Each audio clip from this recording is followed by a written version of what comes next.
السلام عليكم، اهلا ومرحبا بكم في قناه سوبر ليدي. يا صباح الفل على كل حبايب قلبي اللي بيتابعوني. النهارده ان شاء الله يا حبايب قلبي هنعمل مع بعض كب كيك في الخلاط بيضه واحده بطريقه سهله جدا وبسيطه، ومكوناته يعني كلها اقتصاديه جدا وموجوده عندنا في البيت، وان شاء الله ينجح معاكم من اول مره.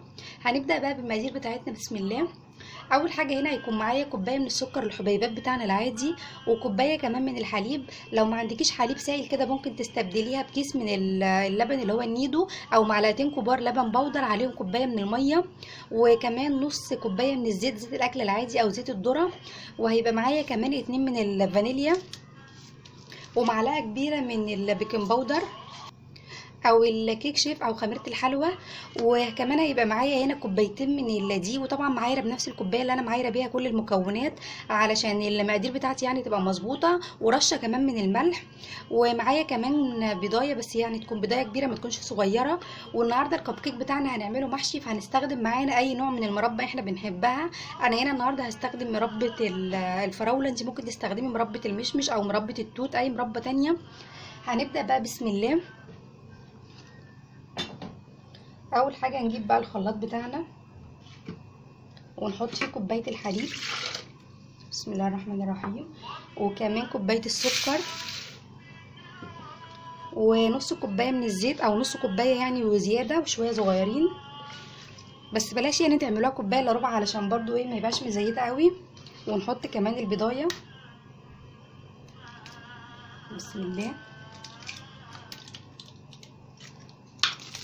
و2 من الفانيليا،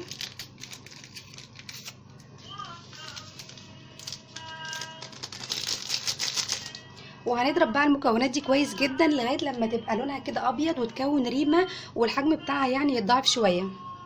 طبعا كل ما بتضربي المكونات كويس جدا في الخلاط كل ما بتعمل يعني ريم.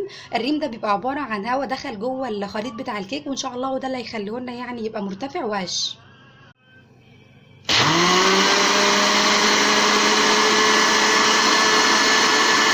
وده شكل الخليط بتاع الكيك بعد ما ضربناه كويس جدا في الخلاط. دلوقتي جبت بقى الطبق اللي انا هكمل فيه الكيكه بتاعتي، ونحط فيه بقى الخليط ده، بسم الله الرحمن الرحيم. وهنجيب بقى الدقيق بتاعنا، هنحط عليه معلقه تكون كبيره ومليانه من البيكنج باودر او الكيك شيف كده، بسم الله اهو زي ما انتم شايفين كده، معلقه تكون مليانه، ونخلطها بقى كويس جدا مع الدقيق. وفي المرحله دي انا ولعت الفرن بتاعتي على درجه حراره 180 علشان تسخن بقى، على بال ما اكمل الكيك يكون هي سخنت وتمام، وندخل بقى الكيك بتاعنا ده على طول. ودلوقتي جبت بقى المصفى بتاعتي علشان ننخل الدقيق بتاعنا علشان الكيكه بتاعتنا تطلع يعني منفوشه وجميله. ومعلش بقى يا حبايب قلبي بعتذر لكم النهارده علشان صوتي يعني متغير شويه، لان الحقيقه يعني الحمد لله زوري وجعني النهارده شويه وعندي برد. دعواتكم بقى كده بالشفاء. نحط شويه كمان، يعني 3 معالق كده ولا معلقتين، وبعد كده نخلطهم كويس قوي بقى بالمضرب اللي هو اليدوي اهو كده، بسم الله الرحمن الرحيم.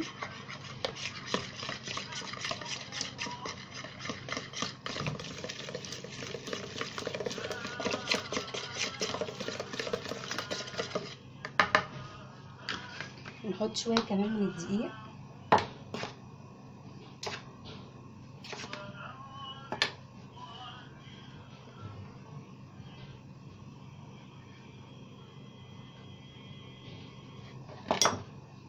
ونكمل خلط، ونفضل بقى بالطريقه دي كده لغايه لما نخلص بقيه الكميه بتاعه الدقيق كلها. زي ما انتم شايفين كده يا حبايب قلبي، ده كده الخليط بتاع الكب كيك. انا حاسه ان هو يعني تقيل شويه، ممكن يبقى اخف من كده، فانا هخففه يا اما بمعلقتين من الحليب او معلقتين من الميه، ما يجراش حاجه خالص يعني، ما بوظش مننا ولا حاجه. تملي بقول لكم الحلويات كده بتبقى بالميزان، يعني مش شرط خالص المقادير تبقى بالمظبوط. يعني انت لو شغاله في اي نوع حلويات وحسيتي ان الخليط اللي قدامك مش مظبوط، ممكن تعدلي فيه قبل ما تدخليه الفرن ويبوظ منك،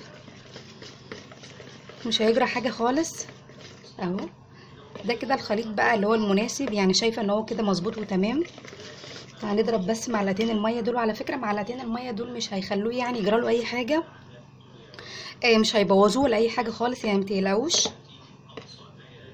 ودلوقتي جبت الازازه بتاعه الخل بتاعنا الابيض العادي، وهنحط معلقه كده. بسم الله الرحمن الرحيم. المعلقه دي هتخلي الكيكه لونها فاتح جدا، وكمان هتخليها هشه قوي. معلش بقى انا هزودها لكم ان شاء الله على المقادير في صندوق الوصف. ونضرب برده كويس جدا.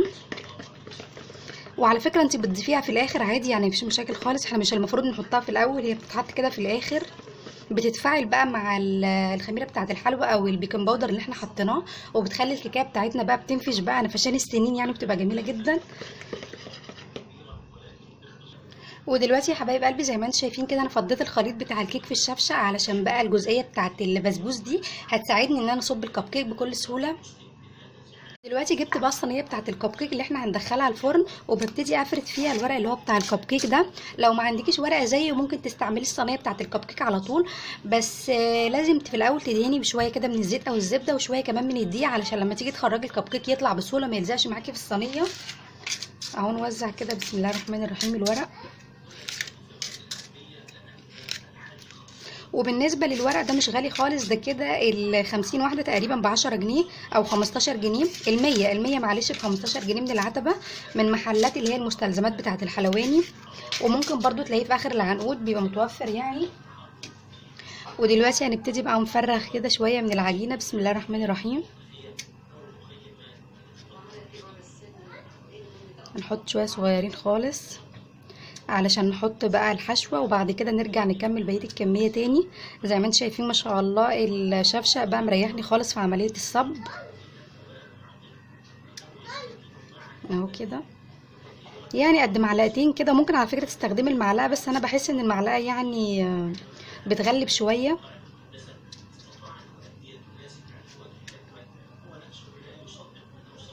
ودلوقتي هبتدي بقى احط الحشوه. اجيب شويه كده من المربى، بس طبعا في الاول بضربها كده مع بعض كويس قوي علشان ما تبقاش بقى كتل، تبقى يعني كريمي شويه.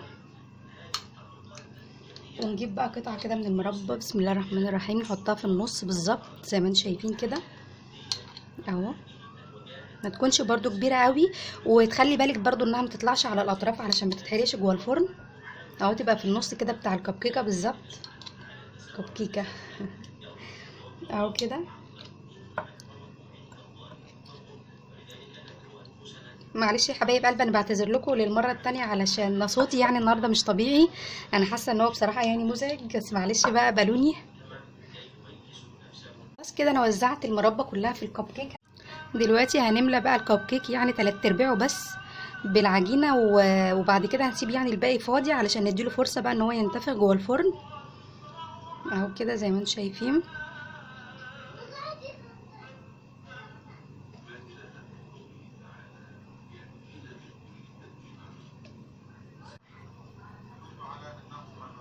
هندخله بقى على الفرن على درجة حرارة هتكون يعني متوسطة زي ما قلت لكم كده 180. وانا كنت مشغلة الفرن يعني من قبلها بشوية. بس في الاول طبعا هننضف بقى الحتت اللي هي لازقة على الصينية دي علشان لما تدخل الفرن ما تتحرقش وتضايقنا في التنظيف.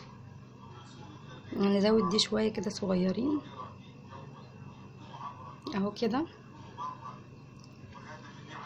والباقي ده طبعا مش هرميه، هحطه في اي قالب كيك وهدخله الفرن معاهم. واول ما تخرج بقى ان شاء الله يا حبايب قلبي هوريها لكم.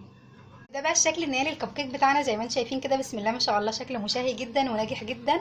وبالنسبه للمده بتاعه التسويه جوه الفرن خدت تقريبا 40 دقيقه على درجه الحراره اللي هي 180. وده بقيه العجينه بتاعه الكب كيك، حطيتها برده في قالب كده كيك صغير واستوت برده جميله جدا.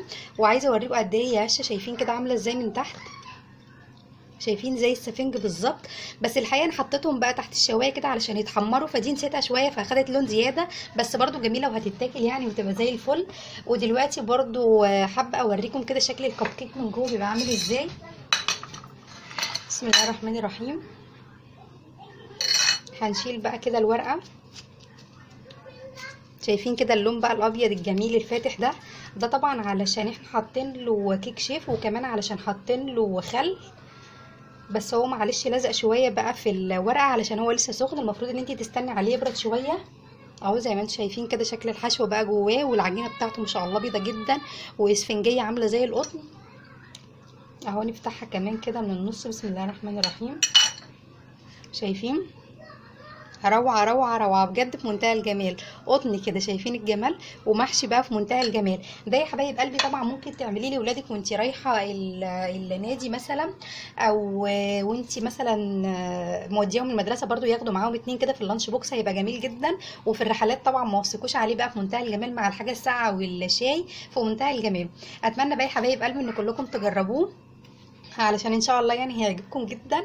طعمه وريحه بقى في منتهى الجمال، والمربى جميله جدا جواه. وعلى فكره ممكن تستبدلي الحشوه بتاعه المربى دي بالحشوه بتاعه الشوكولاته برضو، تحطي شويه شوكولاته كده من جوه، شوكولاته شيبس هتسيح برضو جوه الكب كيك بتاعنا، وبجد هتبقى جميله جدا. لو عجبكم بقى يا حبايب قلبي الفيديو النهارده، يا ريت بقى ما تنسونيش كده في لايكات كتير، وكمان تشتركوا في قناتي قناه سوبر ليدي ام عبد الله على اليوتيوب، وتفعلوا الجرس علشان ان شاء الله يوصل لكم اشعار بكل جديد. بحبكم في الله، ما تنسونيش بقى يا حبايب قلبي في الدعاء، اهم حاجه. اشوفكم بقى ان شاء الله في فيديو جديد، مع السلامه.